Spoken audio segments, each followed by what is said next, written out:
I should have recorded in the beginning. So anyways, that's what the rule says. The rule says for Begat Kefat, we must change the first letter after the conjunction and. So we have Yom Valayla and not Yom Balayla, because that would sound wrong according to the rules. So Balayla, there's no yod. Balayla, there's no yod? Oh, it's missing a yod. Uh-huh. Thank you. Sorry. There we go. So that's the rule for Begat Kefat. And then Kabbalah tells us other things. It says it is for this reason that God loved the seventh day, the Shabbat, over everything under the heavens, because of these 7 letters that he used to do what? To create. So if you know the meaning of Reish also means wisdom. So the 7 earths, or the 7 layers of the planets history, that are the fossil levels. So if you dig the earth, archaeologists dig the earth for evidence of things that were in the past, and then we find 7 layers of deposit. These 7 layers correspond to the 7 earths that Hashem intended to create, but they were not perfect. He ended up creating our world, which is perfect.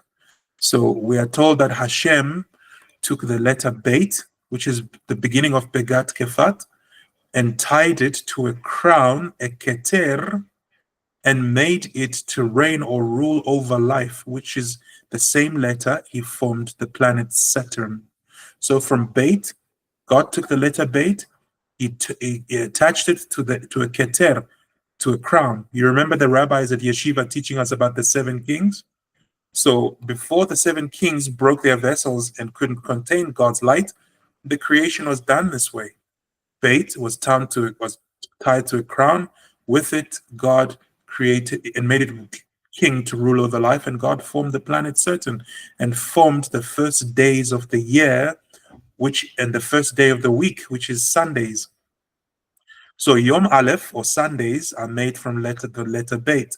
And God also formed the right eye of the human being using the letter Beith. So we can see with a dot in there, kind of looks like an eye. God created the right eye of the human being, which is the eye on your right-hand side. And then Gimel, because it's Begat Kefat, God took Gimel or Gimel and tied it to a crown, one of the crowns of the 7 kings, and formed Jupiter. The planet Jupiter is formed by the letter Gimel. From it, the world or the universe was created. From Gimel, God made Mondays. So Mondays, which are Yom, what's the second day of the week? Shtaim? Anyways, yeah, Shtaim. Yom Sheni. Yeah. Sheni, thank you. That's the second. So the number is Shtaim, but the second is Sheni. Thank you, Miriam. So God made Mondays, all the Mondays of the year, from Gimel. And the left eye of the human being is also made from Gimel, Begat Kefat. He also made the letter Dalet to reign, and he tied it to a crown again. And with Dalet, God formed the planet Mars and the Tuesdays of the year, and the right eye of the person. So the Tuesdays, the planet Mars, and the right eye of the human being also come from Dalet. And then Kaf or Kof. He made the letter Kaf or Kof and bound it to a crown, to a Keter, and also formed the sun from Kaf in the world, in the universe, and also in the world, he created the 3rd day, Wednesdays. Actually, hold on. The 4th day of the week, which is Wednesdays in the year. And also with it, he created the left eye of the person. He also made the letter Pei or Fei. He bound it to a crown as usual, And he also formed Venus from Pe in the universe. When it says in the world, it means in the universe. And he also formed the fifth day of the week, which is Thursdays of the year, and also formed the right nostril in a person. And he made the letter Resh, and bound it to a crown. He formed Mercury using Resh. And with it, Fridays. Fridays are made from Resh, and also the left nostril of a person is made from Resh. And then we have the last letter, which is Tav and Tav. He made the letter Tav or Tav. He bound it to a crown as usual and formed the moon with it, and all the Shabbatot, which are Saturdays, unfortunately, according to the Gregorian calendar. But with all the Tav, he formed the Shabbatot of the years, or the Saturdays of the year, and also the mouth of a person is made from Tav.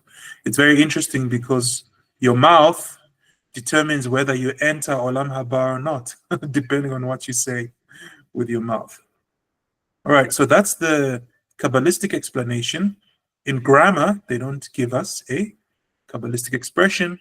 They only tell us that Begat Kefat is special, and we must use the conjunction U when the following letter is Begat Kefat. So here we are in the textbook. It says when they marked with Dagesh, they are pronounced as stops, or S stream is cut off completely. For example, B and P and K. When they say that the S stream is cut off, it means we don't continue exhaling the letter, but we cut it off and it becomes B, P, and K. When we remove the Dagesh, we breathe the letter a little bit longer. It's Va, Fa, and Ka. So the breathing doesn't stop. You see the difference? Here the breathing stops. Ba, ha, ka, va, fa, and ka. So these are open sounds that are not stopped by our breathing. Here are some examples. We have this word. Anybody want to read this word? What is this word? Anybody want to read this word? Par. This is the letter Par. It's got a dagesh, so we emphasize on the P. Par. That means a bull. Now, we want to say and a bull, and a bull. So we cannot say par ve par. It's grammatically incorrect.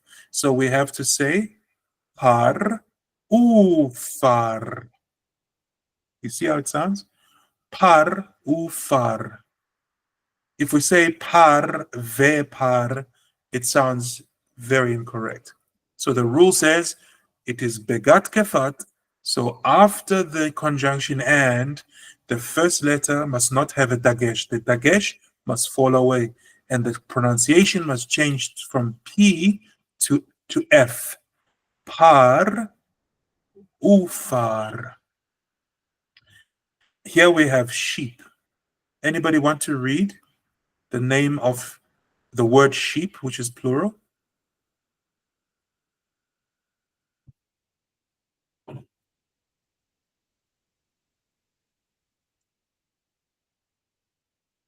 Kevasim. Kevasim. It means sheep. Kevasim, and then some more sheep, sheep and sheep, is going to be kevasim. U. How do we pronounce this one?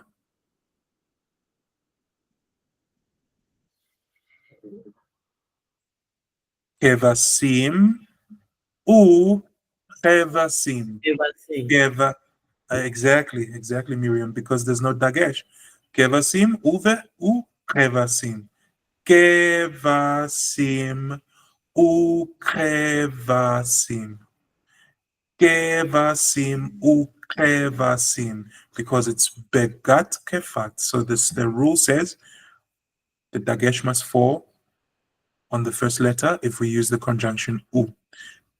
Let's look at some more the textbook and what it says.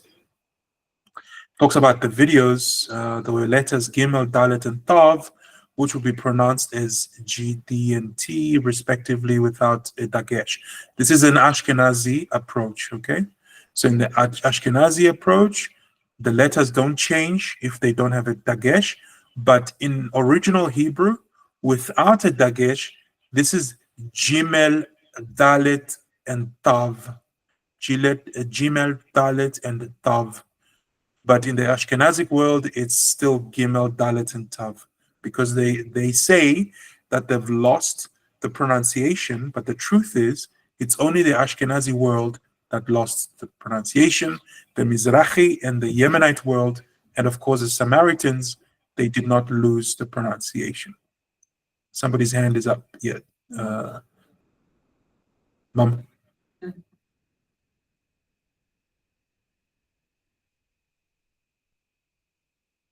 Mom, your hand's up. Mom, Microphone yourself. Mom, you have to open your microphone. Yeah. Mute. Sorry, that was a mistake. I'm sorry. Mm-hmm. Your hand is up. I'm trying to move it away. Sorry, Oh, okay, so it was a mistake. Okay. that's a mistake. All right. So now we have nouns that are called, we have gender and epicene nouns. What are gender and epicene nouns? This is now unit 3.3. Is there a question on unit 3.2, the begat kefat, and the rules of using u and then the dagesh falling away in the first letter after the conjunction? Any questions on that? It's like you on was it? 1 second.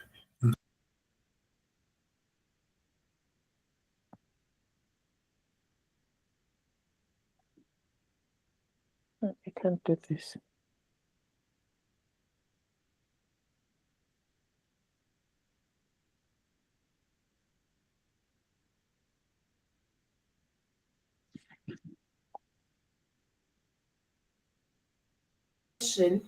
But I think we might need more practice individually on the pronunciation of these letters because they change. So the calf Yeah. and the Yeah, So- you're going to learn. Yeah. You're going to learn the pronunciation with time. This is just the rules, and then as we read, I will remind you of the rules so that you can pronounce it according to its original form. Yeah, I think, from my side, I think that's the main thing. And also just to remember the Nikud. Yeah. Yeah. So the Nikud you have to memorize because you have to go to the previous class Yeah. and learn the Nikud again in the recording. Granny, you want to say something?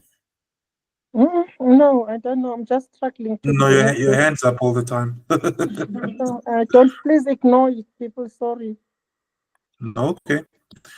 All right. So it says here gender and epicene nouns. Nouns in Hebrew belong to one of two genders, masculine or feminine. Now, in our African languages, we don't have gender. Well, let me not say African. Let me say Southern African because I'm from South Africa. So between maybe Angola, Botswana, Mozambique, well, they speak Portuguese, but in the indigenous language, which is Nguni derived, we don't have gender. We just have male and female designations, but not gender. But Hebrew has genders. For example, we have masculine, which is zakar. You see, there's no dagesh in the kaf, so it's zakar. And then we have a feminine, which is nekeva. Nekeva. zakar, which means masculine, and nekeva, which is feminine. And then, for example, an example of this is the word Shabbat. The Bible says Zachor et Yom HaShabbat. So Shabbat is feminine singular, and then when we say Sabbaths plural, we say Shabbatot. We don't say Shabbatim, we say Shabbatot because it's feminine. HaShabbat, it's a feminine noun. Just to give a bit of an example. So it says here that a few animate nouns in Hebrew have just one form or both male and female sexes. It shouldn't be sexes, it should be genders. These are called epicene nouns. What are the epicene nouns? They have just one form or for both male and female. One form for both male and female. They're epicene nouns, which means they are in the middle of masculine and feminine. For example, it says, and the word for camel is gamal, is one of these. The form gamal could refer to the male camel or the female camel. So they call them epicene nouns, but in English we call them neuters or neutral. A neutral noun or a neuter. So they talk about epicene, which is very, very strange. So in the Hebrew, they say epicene nouns. For us, this is very strange. In English, we must go with neuter or neutral nouns. This is the correct terminology in English, neuter or neutral. Epicene is a little bit exotic for us. So what are these? Here's an example. It says here, this is a small male camel. Does anybody want to read? Let me make it bigger. Does anybody want to read this sentence? Any volunteer?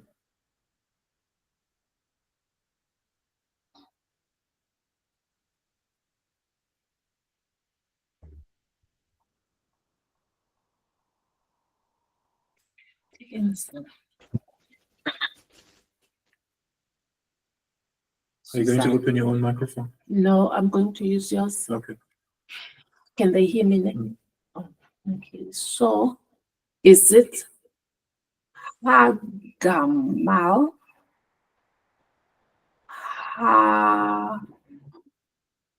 Hakaton?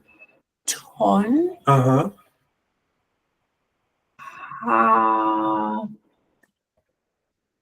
This is Zain. Or Hazeh? Good. That's very good. Hagamal, Hagadol, Hazeh, which means this small male camel. This small camel, and it's male. But Hagamal is neutral for both male and female. Now let's go. Is there a volunteer that wants to read this sentence? This small female camel. Does anybody want to read this sentence here?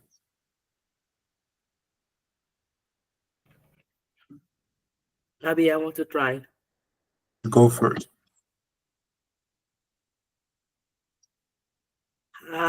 Gamal Akatana Azot. Very good. Very good. So what changes here? What changes are the adjectives, but not the noun. Here we have Hagamal in the male. What is different? Only the adjective and the designator, which is Hazeh, this, which is what do we call them again? They're not designators. What are they called? A specific pronoun in English, I forgot. A definite pronoun, I think it's called. And then it doesn't change. It's Hagamal, And also in the female, it's hagamal. It doesn't change. But what changes is hakatana, which is female. This hakatana is female. Male is katan or katon. So katon is male, meaning small. Hakatana is female, meaning small. And we don't say hazeh, but because the camel is female, we say hazot, because it's female. You see how the adjectives change, but the word, the noun remains neutral as hagamal. This is what the textbook is trying to tell us. So let's look at some words or expressions that we picked up that we can learn. For example, why, lama means why. I don't know says an Eineni Yoda'at. Yoneni Yoda'at, which means I don't know. I'm reading here. And Eineni Yoda'at, which means I don't know. Such is Hebrew. Kacha Ivrit. Kacha Ivrit, such is Hebrew. Kachat Ivrit. Some useful expressions. All right. That's one section of the textbook. Now we're going to change. We're not going to go to lesson 4, which is subject pronouns. We're going to go to the modern Hebrew textbook, which is called Hebrew Essentials. If you remember, I did send this textbook to you with the first email that you received from me. So this is Biblical Hebrew with Aleph Beith, Biblical Hebrew. This is modern Hebrew. So we are learning modern Hebrew here. We're going to learn simple sentence structure. Okay. Why sentence structure is because in any language that we learn, the way we write the sentences is the way that we think. Okay.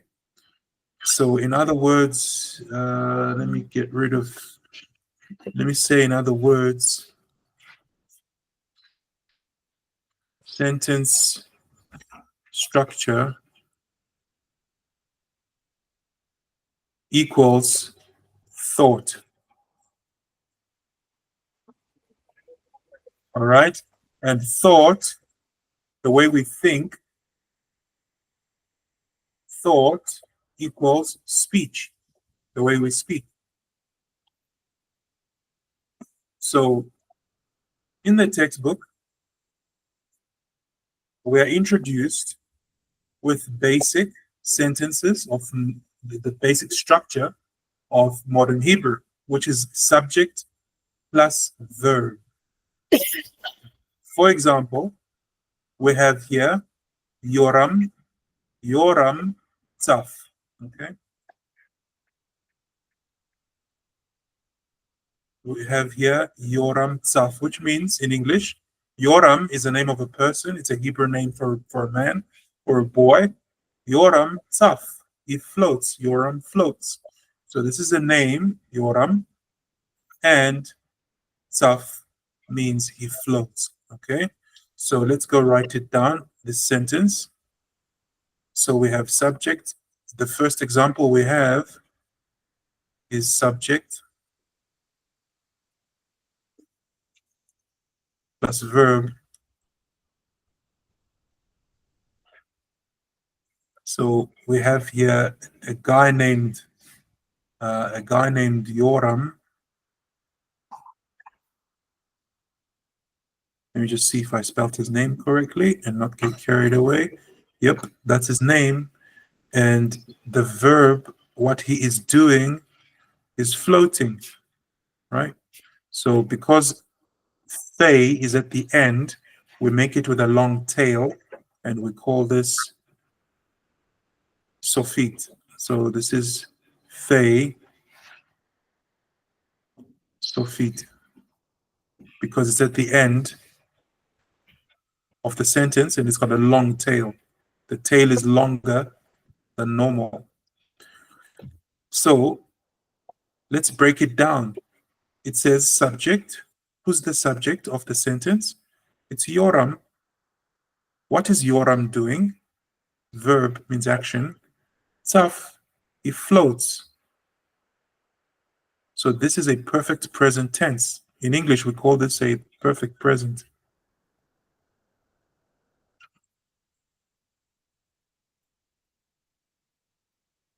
In Hebrew, we don't have tense. In Hebrew, there's absolutely no tense in Hebrew.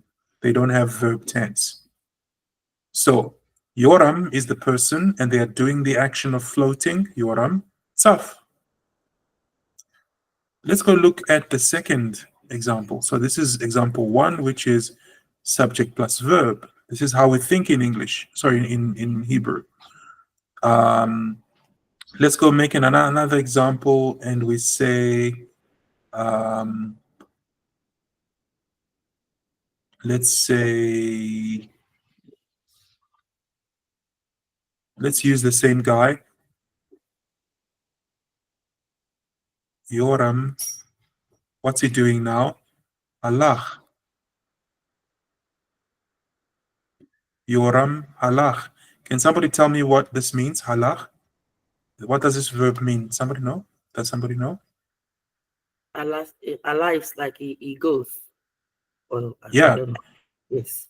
Yeah, it's true. It means Yoram walks. Yoram walks. It's also a perfect present tense, but like we said in Hebrew, we don't have tense. So Yoram walks. Yoram halach. Okay. So when you see somebody walking in the street, you can say, Yoram is walking. That's English. Yoram is walking. In Hebrew, you don't need ing. You don't need walking. You just say Yoram halach. Right? Me sleep. You work. He run. That's how Hebrew sounds like. It is not like English. It doesn't have a verb tense. So this is a perfect sentence in Hebrew. Yoram tzaf, Yoram is floating or floats. Yoram halach. So when you translate the Bible, you can say Yoram lach le leva. No, it's actually levanon le leva levanon. Lebanon means literally Lebanon. It means Lebanon, but Lebanon means in Hebrew to English, it means white, the color white. So our ancestors, when they were traveling from the north, the northern kingdom, from what's called today Nablus, which is actually Samaria, and they'll go to Jerusalem for maybe Shavuot, or they want to go worship in Lebanon, they would say, we are going to the Lebanon. We are going to the white. What does it mean? What did our ancestors mean when they were saying they are going to the white? They meant that they were going to the house of God because the temple was painted in white. So when the Jews of the first century said, let's go to Lebanon or to Lebanon, they were not talking about the country Lebanon, they were talking about the Beit HaMikdash, the temple which stood in Jerusalem in those days. That's what the Lebanon was. It was the temple. All right, so let's go look at a second example. I'm going to have to erase this. I'm going to do another video during the week to explain Begat Kefat because I started recording this lesson late. Unfortunately, I'm sorry. So I'm going to go back tomorrow and make a small video of about 15 minutes as a supplement so that people who were not in class can see the explanation of Begat Kefat, and then we can also have a way of revision by looking at the video.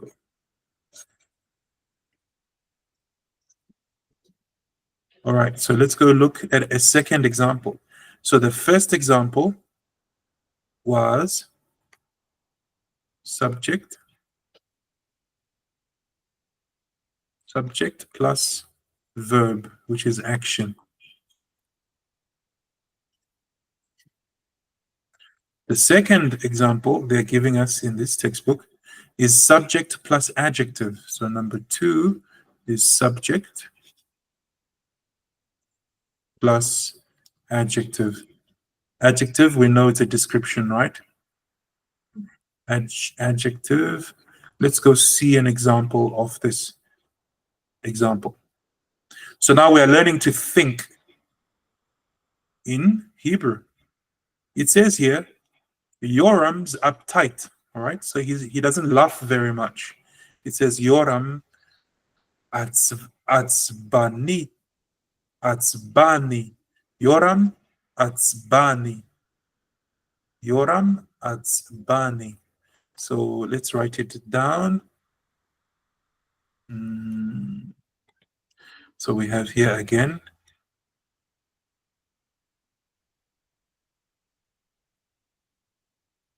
Then there's a resh. Can you see that I did not put nikud? There's no nikud.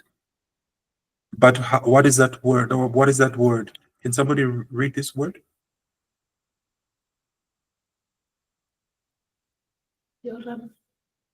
Yoram, but it doesn't have nikud. So now you're learning how to read with nikud, Yoram with nikud, and without nikud. Yoram. Yoram. Now it says atzbani. All right, so there's ain.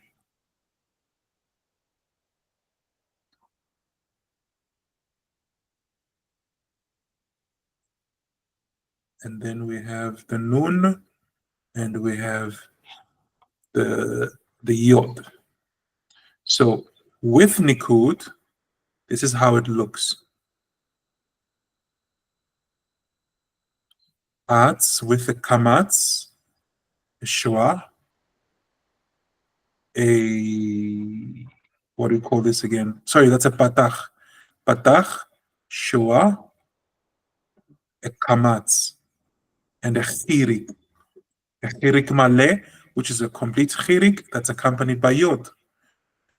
Yod, vav with a cholem on top, and then reish with a kamatz. So this reads Yoram atzbani, which means in English he's uptight, he's not friendly. Yoram is not friendly. Yoram atzbani. Now we have without nikud. Yoram atzbani. And how do we know how to pronounce these words?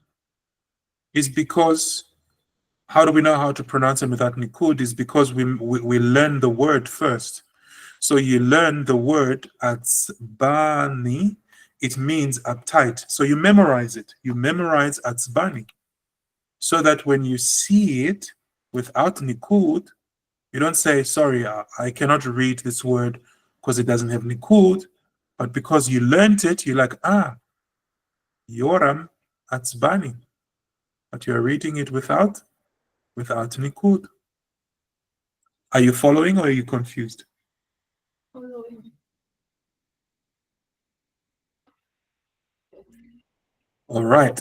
I'm following. Let's I'm look at following, another. Adeno. Perfect. So uptight is an adjective. So they tell us that this atzbani, you see there's not even a dagesh, but we know that here we must emphasize atzbani because we learned it, we memorized it. So according to the dictionary, this means uptight or unfriendly. Uptight meaning unfriendly, he doesn't smile. That's your first vocabulary. This is now your vocabulary. Atzbani. That's your first word in your vocabulary. That means uptight. Now, the third example, or the third word construction, sentence construction, it told us that it's now subject plus adverb. Adverb tells us in English how something is done in English. So let's go and see what it means in Hebrew. So we go to subject plus adverb is the third combination. So we have subject plus adverb.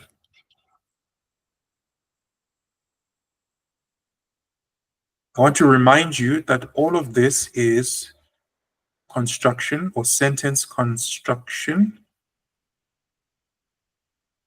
which also means thinking, thought, how we think in Hebrew so that we can write sentences. So the first way of thinking is subject verb, me hungry, you walk, and then subject adjective, which means, for example, Yohanan halach. John walk. Yohanan halach. The third one is subject and verb, which tells us how somebody does something. So let's go look at the example given in the textbook, which is Yoram Sham. Yoram Sham, which means he is there.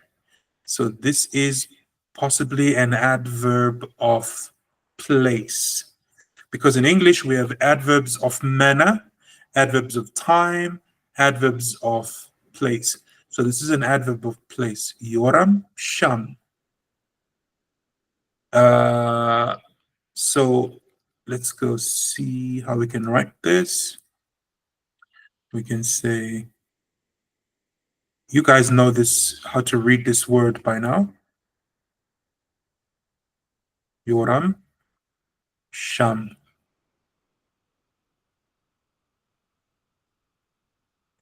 Which means he is there, right? He's present. What if he's not there? What if Yoram is not there?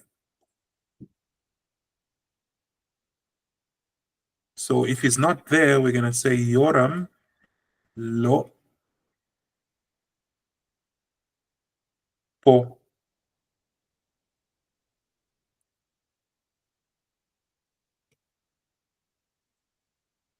Lo po is not there. Not there. But now they say he's there. Yoram Sham. That means there. He is there. They want to know if he's at home. Is Yoram there? Did he go to town? Yoram Sham. If he's not, Yoram Lopo, he's not there. But if he's there, then Yoram Sham is there. It's positive, it's an adverb. Any questions?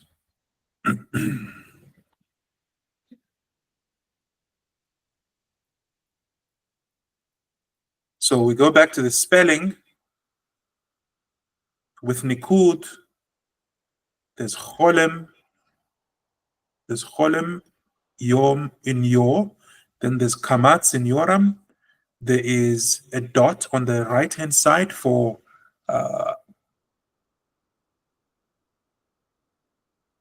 at the bottom here. You see the Kamatz, and then there's another Kamatz. So this is how you spell it in biblical Hebrew with the Nikud, or any time you want to use Nikud. But without Nikud, Yoram Sham is like this. And sometimes you don't know if this is a shin or a sin. It's just written like that. And you have to memorize the word Sham, which means there, as part of your vocabulary, so that when you read this one day, you don't go Yoram, Sem, Sam, Som, because you've memorized it as Sham. You just go Yoram Sham, because you know the construct. You see how you can tell the difference between how you can read without Nikud, with or without Nikud? It's all about memorizing the construction of the words. So there we have it. Yoram Sham. We have Yoram Atzbani. We have Yoram Tzaf.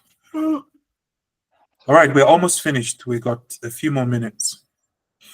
And then it says here, the simplest sentences in Hebrew are me Tarzan, you Jane, right? In English, we say, no, you cannot speak like that.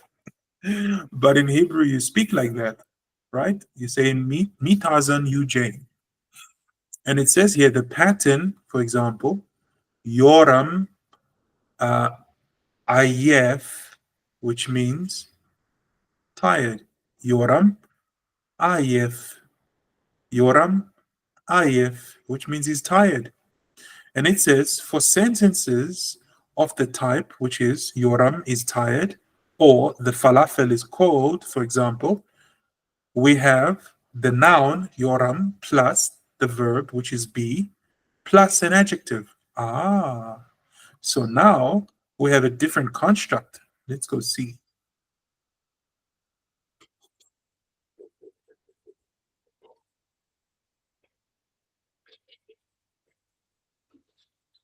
So now we are introduced to a new construct, which is, we're going to call this number 4. It's the noun or the subject. Actually, let me use subject. Subject sounds better. So we have the subject plus the verb plus we have here the adjective. Let me just check. Yeah, and then we have the adjective. So now the sentence is a little bit complicated because now it's got 3 parts to it. It's got a subject, verb, and adjective. So we're not just saying Yoram Tzaf anymore. We have a little bit more to tell. For example, we have here Hafalafel kar. Hafalafel kar. Let me make this bigger actually so you can see it. Now, the Ashkenazi pronunciation, which is what you are going to hear, which Sister Miriam can tell us actually, they say kar in Israel. They use the Ashkenazi pronunciation, which is kar, but in Hebrew it's kar, kar. Ha falafel kar. I have a stupid question. Do you guys know what ha falafel is?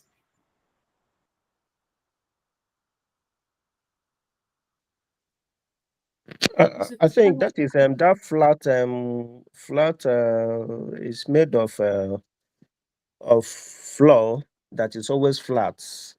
I think I saw such a Yeah, thing in UAE. the flat bread with the meat inside, right? Oh, do they So put let's meat? go. I've not eaten it before, but I know it's something like that. Yeah. So the bread is called a pita. Muslims or Arabs called it kubus. So if you go to the old city of Jerusalem, they're not going to say pita, they might say kubus. But the Jews use the word pita for the flatbread, and then you cut it, like Brother Jumdia says, and you put some meat inside, and it becomes actually no. This is a shawarma. Sorry, not a falafel. A falafel is Shawarma. a meatball. A falafel is a meatball that's made of chickpeas. Sorry. And then when they make the meatball with chickpeas, they put it inside a pita or a kubus with tahina, with other sauces and onions and eggplant, and then it becomes a shawarma. So falafel is a meatball. So we have here ha, fa, la, ha falafel. Let's just check our spelling here quickly if it's correct. Ha-falafel. Yeah. So this is ha-falafel, and there's no nikud. All right. Let's look at ha-falafel with nikud. Ha-falafel, we've got hey with a patach. Here's a patach. A hey with a patach is ha. We have fei because there's no dagesh. It's a fei. We have fei with another patach here. And then we have lamed with a patach. And then we have fei again with a segol. So this is segol is the sound. And then we have kar with kuf as with a patach. You see the patach underneath kuf. And then we have resh. Ha-falafel kar. Let's go write it in our writing pad. So we have ha-falafel, and then we have kuf over here, and we have resh. Notice that there's no nikud. I didn't put patach, no patach, no patach, no patach, no segol, no patach, no patach, no patach. It's just ha-falafel. Because now in your brain, you have learned a new word, which is falafel, and you've learned how to pronounce it using nikud, patach, patach, patach, segol, patach. Ha, fa, la, fel, kar. No nikud, ha, fa, la, fel, kar, which means the falafel is cold. Okay, so you want him to put it back in the microwave so that you can eat a warm falafel. So it means the falafel is cold. Now you're learning an adjective. It says here, we are going to learn subject plus verb and adjective. So where's the verb? We cannot see it in Hebrew, but we have it in English, is, which is from the verb to be. So we have the subject. Here's the subject. We've got it. We've got falafel. We have the verb. So we have the subject and the verb. Which is the verb in English? Is. Where is it in Hebrew? It's invisible. And then we have the adjective, which is cold in English. So ha-falafel kar, these two letters in Hebrew, in English, they say all of this is cold. So the verb is inside here, but we cannot see it. So now when you're translating the Bible, let's say the Bible is talking about falafel, you cannot say in English, the falafel cold, right? You cannot say that because English readers want to know what the Bible is saying. You can say falafel cold. Moshe tzaf, Moses is floating, right? Moses float. You cannot translate that into the Bible. So you have to know that in Hebrew, the verb in English is often hidden in the adjective. So the verb in Hebrew tends to get stuck to the adjective. As you can see, ha-falafel kar. Does it make sense? Yes, sir. Okay. Yes, sir. It does. All right. So let's stop there for today. And then next week, we're going to continue with how we think in Hebrew, and then we're going to do some more complicated, longer sentences. Okay? Did you learn something today? Yes, Rabbeinu. Yes, Rabbeinu. Toda Rabba, toda. Baruch Hashem, I'm glad. We are all learning together. If I make mistakes, I'm going to correct them and make extra videos if I do make mistakes. But as I learn, as I said, we all learn together, Baruch Hashem. All right, Yom Tov, Shavua Tov, and we'll see you at Yeshiva in the afternoon, okay? Toda Rabba, toda Rabba. Toda Rabba. You're welcome. Have a wonderful day at work, Sister Miriam, and everybody. Bye. Bye.